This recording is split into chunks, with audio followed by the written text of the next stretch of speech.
Hello, everybody. A look at our top headlines. An Evergreen woman dies in a crash. A mess is left at a Spanish Fort recycling center. And a local football coach gets a special surprise. All of that and more is coming up on News 5 Now. Brought to you by Green and Phillips Injury Lawyers. Covering news from your neighborhood and around the world. News 5 Now starts right now. Hello, everybody. Welcome in. My name is Summer Poole. I am the digital reporter here. It feels good to be back. Let me see if I can. Okay, there we go. There we go. It feels good to be back. I was out last week on vacation, spent some much needed time with family, and I'm very glad to be back here with you guys. I hope you had a very Merry Christmas. I hope you guys have a great New Year's. So, let's go ahead and get into our big stories of the final week of 2025. Number 5, a recycle center full of Christmas trash. The Spanish Fort mayor says he's disappointed about the city's recycling center holiday overflow. Mayor Brad Bass says the city partnered with Waste Pro to add 4 additional dumpsters to prepare for the holiday rush, but household garbage and non-recyclable items were dropped off, leaving the center a mess. The trash has been cleared, and the mayor says city officials will start better using the facility's cameras and hand out fines. Number 4, St. Michael's coach and current Indianapolis Colts quarterback Phillip Rivers had some special guests on Sunday. This weekend, the St. Michael's football team took a long road trip up north. They went to Indianapolis, where they got a front row seat to watch their football coach take the field in person. The team got to catch up with their coach on the field ahead of the game. The players had a fun time at an NFL stadium, and so they're slinging the ball in front of millions. For Rivers and the Colts, it was another close one. Sadly, they fell to the Jaguars 23-17. Number 3, a woman cut during what mobile police call a home invasion on Christmas. Officers tell us the victim will survive after the afternoon attack. 25-year-old Petrez Connor is charged with burglary, domestic violence, and violating a protection order. Mobile police say he broke into the woman's home on Acacia Street on Old Shell Road in South Crichton and stabbed her. Number 2, an Evergreen woman is dead after a head-on crash in Conecuh County. The crash happened just after 5 this morning on Highway 82, 15 miles east of Evergreen city limits. 21-year-old Samantha Guy collided with 35-year-old Monica Phillips after hitting a tree in the road.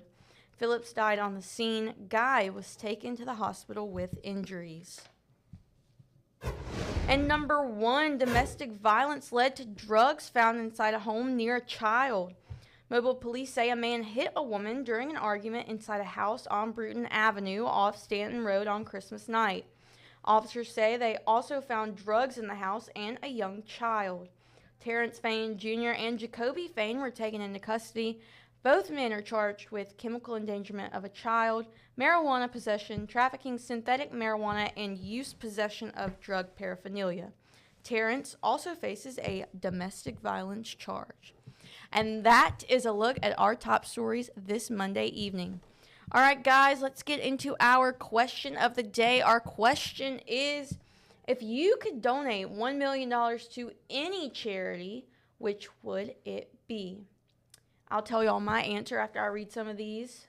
I know it came out last week that Taylor Swift, here we go. Taylor Swift donated $1 million to American Heart Association and Feeding America. So let's see. Colleen said at MD Anderson Cancer Center, they are slowly saving the life of a dear friend from Mobile that travels monthly to Houston for groundbreaking treatments unavailable most places. Dale says the American Cancer Society Hope Lodge in Houston. It's free lodging for cancer patients that are being treated at MD Anderson. I stayed there myself last year, and it's such a great place. Sandy said, I would start my own nonprofit to educate people on dogs and cats, specifically spay and neuter and training. Sam said the Wounded Warrior Project. Patty says she couldn't choose between two, St. Jude, Tunnel to Towers, or the Hope Lodges. Bert says any of the Hunters Feeding the Hungry chapters pays to get deer processed, and then they give to the needy, so it pays off twice.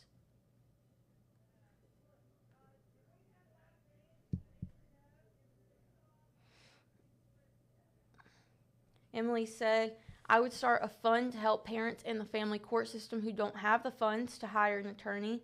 My second goal would be to fund a free/low-cost spay/neuter program for Baldwin County dogs and cats. Cheryl says St. Jude's or Shriners.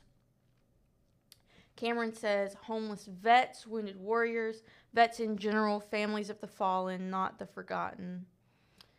Brenda says Doctors Without Borders, Mercy Ship, St. Jude's, Shriners. She couldn't pick just one. I know it is really hard to pick just one project that you would donate $1 million to. Mine, I would donate $1 million to the National Eating Disorder Awareness Foundation. I feel like a lot of people know, and this is something I share publicly just, to help others with, but I was diagnosed with anorexia when I was in college. So I've been in recovery for 8 years now. And every day is a battle. And specifically in Mobile, there's no mental health facility really here, especially for people that are struggling with eating disorders, whether it's anorexia, binge eating disorder, bulimia.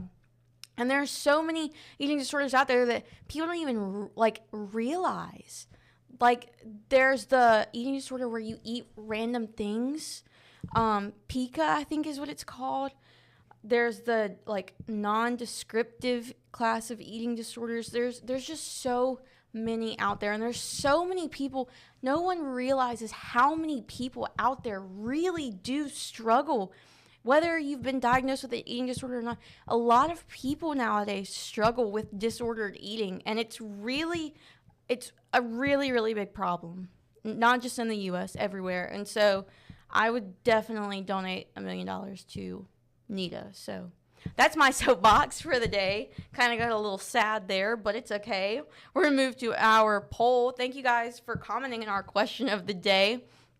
Our poll is, do you have a New Year's resolution? 25% say yes, 75% say no.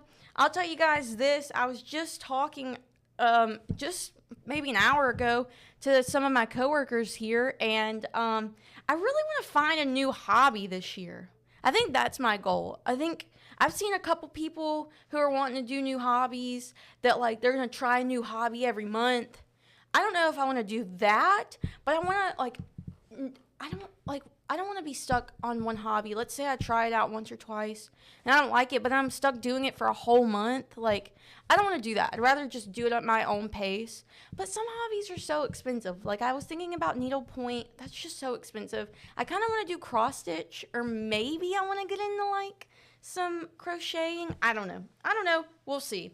Anyways, I'm about to run out of time, so let me hurry up and tell y'all what you need to do next. Go to our Facebook page, WKRG, and vote in our next poll and comment on our next question of the day. Our next poll is, do you set off fireworks on New Year's Eve? And our next question is, what has been your favorite part of 2025? So like I said, let us know. Go to our Facebook page, and we will see you right back here tomorrow. All right, see you guys later. Bye. Covering news from your neighborhood and around the world. You are watching News 5 Now, brought to you by Green & Phillips Injury Lawyers.